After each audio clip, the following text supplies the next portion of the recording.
જય શ્રી રામ, નમસ્તે. ભાગ 14. આજે વર્ગ s બાય શબ્દ છે, s બાય d એટલે કે વર્ગ છે, પણ કોનાથી? ડુપ્લેક્સની રીતે. આ શબ્દ નવો છે, ગયામાં જ આપણે સમજાવ્યું હતું કે એ શબ્દને આપણે સમજવો પડશે. અત્યાર સુધીમાં ટર્મિનોલોજીની દ્રષ્ટિએ બે ટર્મિનોલોજી કરી. એક હતી નિખિલમ અને બીજી હતી ઉપચય. તો નિખિલમ એટલે 10 માં ખૂટતી રકમ, 10 ની ઘાતમાં ખૂટતી રકમ. પછી આપણે લોંગ કર્યું તો અહીંયા 10 ની ઘાતમાં વધતી રકમ અને ખૂટતી રકમ એ બે શબ્દોનો પ્રયોગ થઈ ગયો. એટલે એ બે જે હતી ટર્મિનોલોજી, એની જેમ ડુપ્લેક્સની ટર્મિનોલોજી મહત્વની.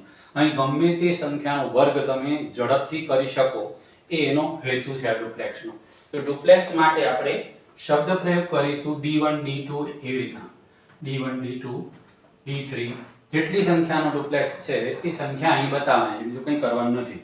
તો એક સંખ્યાનો ડુપ્લેક્સ હોય, દાખલા તરીકે ત્રગડો છે, એનો ડુપ્લેક્સ કરવો છે તો સ્ક્વેર જ કરવાનો, એટલે કે વર્ગ.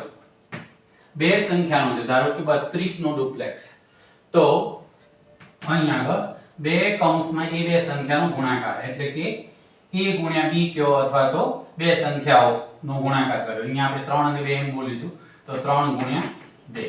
હવે ધારો કે ચાર સંખ્યા છે, કોઈ ત્રણ સંખ્યા છે, હવે ત્રીજી સંખ્યા એડ કરી તો એનો ડુપ્લેક્સ આપણે આવી રીતે કરીશું. આ બેનો ગુણાકાર પહેલા, એટલે કે બે કૌંસમાં પહેલી અને છેલ્લી સંખ્યા, બરાબર, એટલે 3 ગુણ્યા 4 વત્તા એક સંખ્યા રહી ગઈ એનો વર્ગ.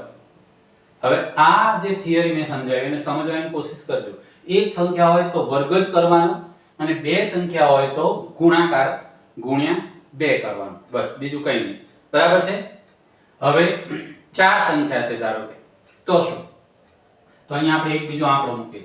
ચાર સંખ્યા, તો કે આ બે સંખ્યાનો ગુણાકાર અને આ બે સંખ્યાનો ગુણાકાર, એને 2 વડે ગુણવાનું. દર વખતે ગુણાકાર આવે એટલે 2 વડે ગુણવાનું, આ યાદ રાખવાનું છે. તો ચાર સંખ્યા છે d4, તો એનો આપણે કરીએ છીએ, એટલે કે 2 કૌંસમાં અહીં જોજો 3 ગુણ્યા 1 વત્તા 2 કૌંસમાં 2 ગુણ્યા 4. આ ડુપ્લેક્સ થયા, બરાબર. હવે ડુપ્લેક્સ જ વર્ગ છે, બસ. ડુપ્લેક્સની રીતે આપણે વર્ક કરીશું ત્યારે ખબર પડી જશે. ક્લિયર? તો હવે આપણે સંખ્યાના ડુપ્લેક્સ પર જઈએ. તો અહીં સમજજો,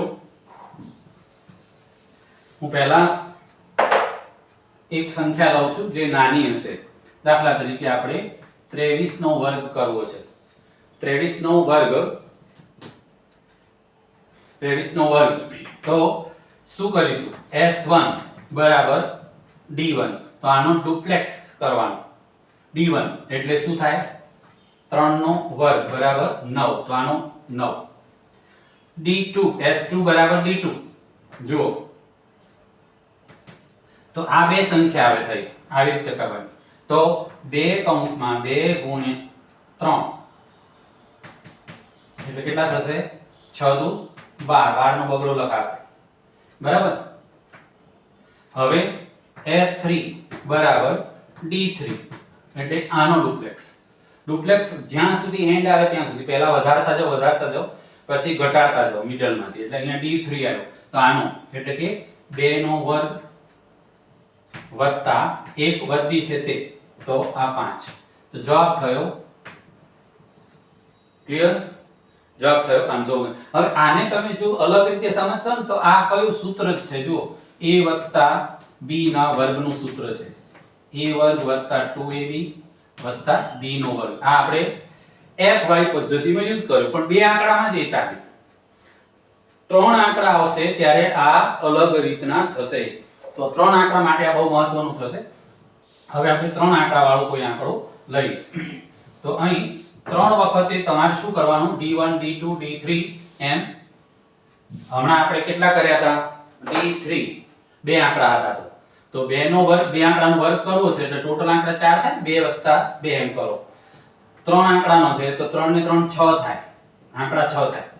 અહીં 4 થાય તો 3 પદમાં આપણે કર્યું. આ 6 છે તો 5 s1 s2 એમ 5 સુધી જશે, એટલે d5 સુધી તમારે જવાનું છે, એવો અર્થ થયો. હવે જોજો, આપણે કોઈ પણ આંકડો હવે લેવાની છૂટી. 1 3 2 નો વર્ગ કરવો છે. હવે જોજો S1 બરાબર D1 એટલે કે આનો ડુપ્લેક્સ, તો 2 નો વર્ગ બરાબર 4. S2 બરાબર D2 એટલે કે આ 2 નો, તો 2 કૌંસમાં 3 ગુણ્યા 2. હવે હું લખવાનું વિચારીશ નહીં પછી. 3 દુ 6 દુ 12, અહીં 4 લખીશું, 12 નો બગડો વધી 1 થાય છે.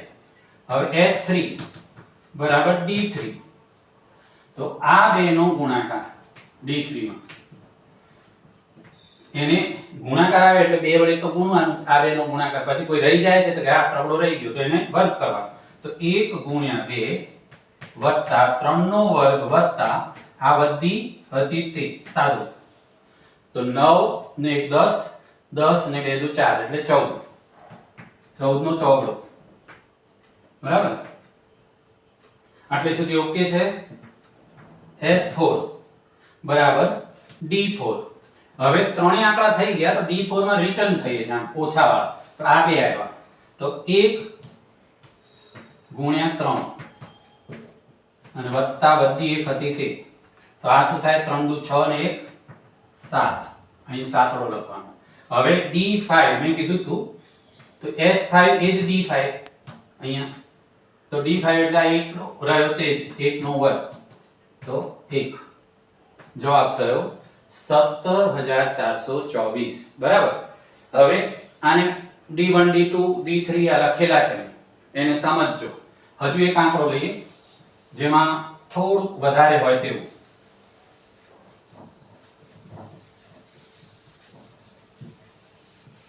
ડુપ્લેક્સ ની રીતમાં તમે ગમે તેટલા આંકડાનો ગુણાકાર કરી શકશો, એટલું યાદ રાખજો. 4 આંકડા 5 આંકડા 8 આંકડાનો વર્ગ કરવો હોય તો એ કરી શકો છો. એટલે અહીં આગળ આપણે જોવાનું 4 3 2 નો વર્ગ, 432 નો વર્ગ કરવાનો છે. જોજો, તો હવે હું ડાયરેક્ટ લખું ચાલશે, તો આ 2 નો વર્ગ બરાબર 4 એટલે આપણો જવાબ 4. હવે આ છે D, આને S1 કહીશું, S2 કહીશું, S3 કહીશું, S4, S5 બરાબર D5. હવે સાદુરૂપ વિચારો, આ થઈ ગયું. હવે કયા છે? આ બે. બરાબર, તો 2 ગુણ્યા 6, 3 દુ 6 એટલે 12, 12 નો બગડો. હવે D3 છે, તો આ બે, જો હું આંગળીથી જ બતાવું છું એટલે તમને ખબર પડે.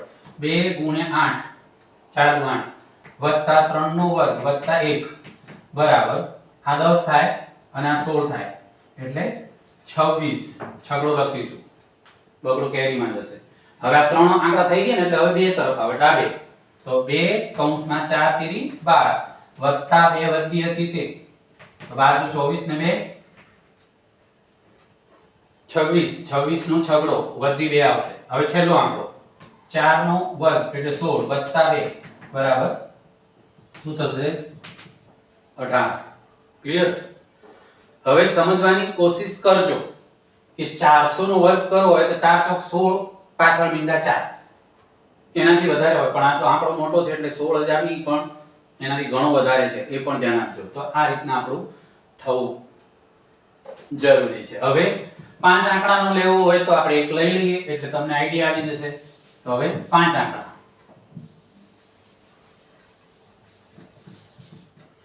તો 5 આંકડામાં 4 આંકડા લઈએ પેલા 5, બરાબર. 4 આંકડા એટલે 8 7 થશે, બરાબર. S6 D6, S7 D7. હવે તમે જાતે 6 આંકડા 8 આંકડા જેટલા લેવા હોય એટલા લઈ શકશો. જોજો અહીં આપણે અત્યારે કેટલા આંકડાનું વિચાર્યું? 3 નું, 4 નું, 3 નું થઈ ગયું એટલે 4 નું. 2317 નો વર્ગ મારે કરવો છે. જોજો, તો પહેલા એક આંકડો એટલે કે 7 નો વર્ગ બરાબર 49 એટલે કે 9 લખીશું આપણે અહીંયા, 4 કેરીમાં જશે.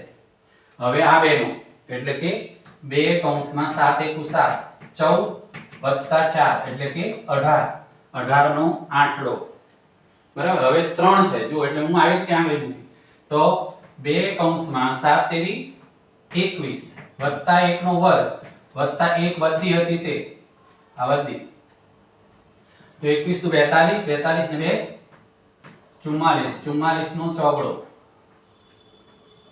હવે ચાર આંકડા જો આ બે નો ગુણાકાર અને આ બે નો, આ બે નો બોલવું એટલે બે વડે ગુણવાના, બે આંગળી છે એટલે 2 કૌંસમાં 7 તેરી 21 નહીં 7 દુ 14 વત્તા 2 કૌંસમાં 3 એકુ 3 અને વત્તા 4 વધી હતી. ફરી કહી દઉં કે પેલી ભૂલ હશે, અહીંયા હું 21 બોલતો તો ને 21 લખ્યા હોત અને ગુણાકાર કર્યો હોત તો ગભરાવાની જરૂર નથી, એવી ભૂલો તો થશે જ અને એની ચિંતા કર્યા વગર ગણજો. ખાલી યાદ રાખવાનું રહ્યું કે આપણે અત્યારે આ થાય છે. તો 14 દુ 28 અને આ 10, 28 ને 10 38, 38 નો આંકડો વધી 3. હવે આ 4 નું થઈ ગયું, હવે 3, હવે ઘટતા જાઓ તો 2 કૌંસમાં 2 એકુ 2 આ બે નો ગુણાકાર વત્તા 3 નો વર્ગ અને વત્તા 3 વધી છે તે તો આ 4 9 4 13, 13 ને 3 16, 16 નો છગડો વધી 1. હવે આવે તો 2 કૌંસમાં 6 વત્તા 1 તો 12 ને 1 13 નો ત્રગડો વધી 1. હવે છેલ્લું 2 નો વર્ગ વત્તા 1 બરાબર 5. તો આવ્યા 53 68 489. ઓકે, તો જોજો કેવી રીતના થયું. હવે આનો વર્ગ કરો તો 20000 અરે 2000 માનો મનમાં તો 2000 નો 2 નો 4 થાય ને આ 3 મીંડા છે એટલે 6 મીંડા આવે તો આ ચોકડો છે અને આ 6 મીંડા 1 2 3 6 મીંડા થઈ ગઈ. તો જવાબ સાચો છે બરાબર. છતાંય ભૂલ કઈ હોવી, મેં હમણાં અહીંયા 21 કર્યા હોત તો ભૂલ હતી જ ને, એવી ભૂલો તો થશે મેં કીધું તેમ. તો જ્યારે તમે એની કેલ્ક્યુલેટરથી એકવાર ચેક કરો ત્યારે એ ભૂલનું ચેક કરી લેવાની કે આવી ભૂલ થઈ છે તો આપણને આઈડિયા આવી જશે કે ઓકે છે. તો અહીં હતું ડુપ્લેક્સની રીતે ગુણાકાર વર્ગ.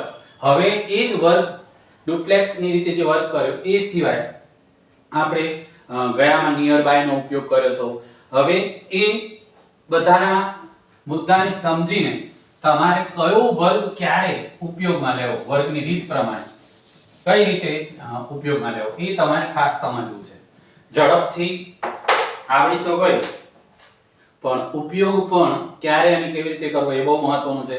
નેક્સ્ટ માં મારે સમજાવવાનું છે અને એ છે આ બધાના લમસમ ઉપયોગો. એટલે કે ઘણા એવા છે મારી પાસે જાદુઈ કે વચ્ચે 0 આવ્યો અને એનો વર્ગ કરવો છે. ધારો કે દાખલા તરીકે આવ્યો 203 નો વર્ગ કરવો છે તો આની રીત અલગ છે થોડી, બહુ ઝડપથી થઈ જાય છે. તો આ બધું જાદુઈ આંકડાનો છે ખેલ, એ બધા ખેલને આપણે સમજીશું. હવે વચ્ચે ધારો કે આમ છે બરાબર, તો એ પણ જાણીશું. અને હવે એક એડિશન એટલે કે સરવાળા બાદબાકી આવશે, ત્યાર પછી ભાગાકાર આવશે. ભાગાકાર સૌથી અઘરું ગણાય છે અને હજુ ક્યુબ પણ આમાં આવે છે. વર્ગ જેમ આપણે કર્યો એમ ઘન કરવાનો, એ જ રીતે વર્ગ કરીશું એમ વર્ગમૂળ કરવાનું, ઘન ઘનમૂળ કરવાનું. આ બધા પોઈન્ટ છે, એ પોઈન્ટને તમારે સમજવા જરૂરી છે. પણ જ્યારે વર્ગમૂળ મારે શીખવાડવાનું હશે ત્યારે મારે કમ્પલસરી એક વાક્ય તમારા માટે બોલવું પડશે કે 1 થી 20 ના વર્ગ તમારે મોઢે રાખવા પડશે તો તમે ઝડપથી કરી શકશો. 1 થી 20 માં 1 થી 10 ના તો લગભગ બધાને આવડતા હોય છે. સવાલ હવે રહ્યો પેલો કે બરાબર એટલે કે 11 થી આગળના, તો 11 નો તમે કરી લીધો. અહીંયા જુઓ 20 નો આવડે છે, 15 નો આવડે છે. 15 નો વર્ગ કેવી રીતે કરશો? 5 સિવાયની સંખ્યા એટલે કે 1 ગુણ્યા 2 કરો એટલે 2 પાછળ 25 તો 225 15 નો વર્ગ. હવે એ સેન્સને સમજીને કામ કરીશું બરાબર છે. તો ફરીથી દર વખતે એક જ વાક્ય સબસ્ક્રાઇબ કરો, લાઈક કરો અને કોમેન્ટ કરો ખાસ, કારણ કે સબસ્ક્રાઇબ અને લાઈક કરશો તો YouTube પર મારું નામ આવશે અને નામ આવશે તો જ મને મજા આવશે, ધીરે ધીરે આગળ વધારશે. ઘણા બધાએ મને ટેકો તો આપ્યો કે સાહેબ ગભરાશો નહીં, આમ નહીં તેમ નહીં, પણ હજી મને મેન્ટલી ડિપ્રેસ રહ્યા જ કરું છું કે આ તો કંઈ અર્થ નથી. શરૂ કરતા પહેલા મેં 7 વાર વિચાર્યું છે, આજથી 5-7 વર્ષ પહેલા છોકરાઓ બૂમ કરતા કે સાહેબ હવે તો જમાનો યુટ્યુબનો છે ને વિડીયો વગર ચાલશે નહીં, તમે આમ કરો તેમ. તો કરું નથી કરવું એમ વિચાર્યા કરતો હતો. આજે હવે કરવા પાછળ મારું કારણ બે છે. એક તો હવે આંખે ઓછું દેખાય છે એટલે બહાર જતો જ નથી ક્યાંય, એ મેઇન કારણ છે. એટલે અહીં બેઠા બેઠા જો કંઈ થતું હોય તો સારું છે.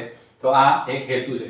બીજો કે કોઈને પણ વૈદિક ગણિત અને કેરિયર ઉપર સેમિનાર યોજવો હોય, સ્કૂલ કોલેજના પ્રિન્સિપાલ છે, ટ્રસ્ટીઓ છે, એમને ખાસ વિનંતી કે મને ગમે ત્યારે બોલાવી શકે છે. હું ત્યાં તમને આ બધી કેરિયર ઉપર મારું નામ દક્ષિણ ગુજરાતમાં તો A1 પર જ છે, બધાને ખબર જ છે. સ્કૂલોવાળા પણ બધા જ જાણે છે, કારણ કે 99% સ્કૂલોમાં મેં મારા આવા સેમિનાર કરેલા છે. અને વૈદિક ગણિત પણ હું ચલાવું છું ઘણી બધી સ્કૂલોમાં ત્યાં, બરાબર. તો એ તમારી ઈચ્છા થાય ત્યારે તમે મને વોટ્સએપ મેસેજ કરીને બોલાવી શકો છો. મહેરબાની કરીને ફોન ન કરતા, ખાલી વોટ્સએપ મેસેજ કરશો એટલે હું ફોન તમારો પછી આવશે તો ઉપાડીશ. કારણ કે વોટ્સએપ સિવાયમાં જો ફોન આવે તો હું લગભગ એને બંધ જ કરી દઉં છું. એટલે ત્યાં તમારે ધ્યાન આપવાનું કે હું એને જોતો જ નથી. એના કારણો એ છે કે સ્ટોક માર્કેટના મારી ઉપર એટલા બધા ફોન આવે છે કે ગાંડા થઈ જવાય. અને એ મોટા ભાગે સ્પેમ હોય, એટલે નકામા મારા માટે એટલે પણ છે. તો ફરીથી જય શ્રી કૃષ્ણ, જય શ્રી રામ.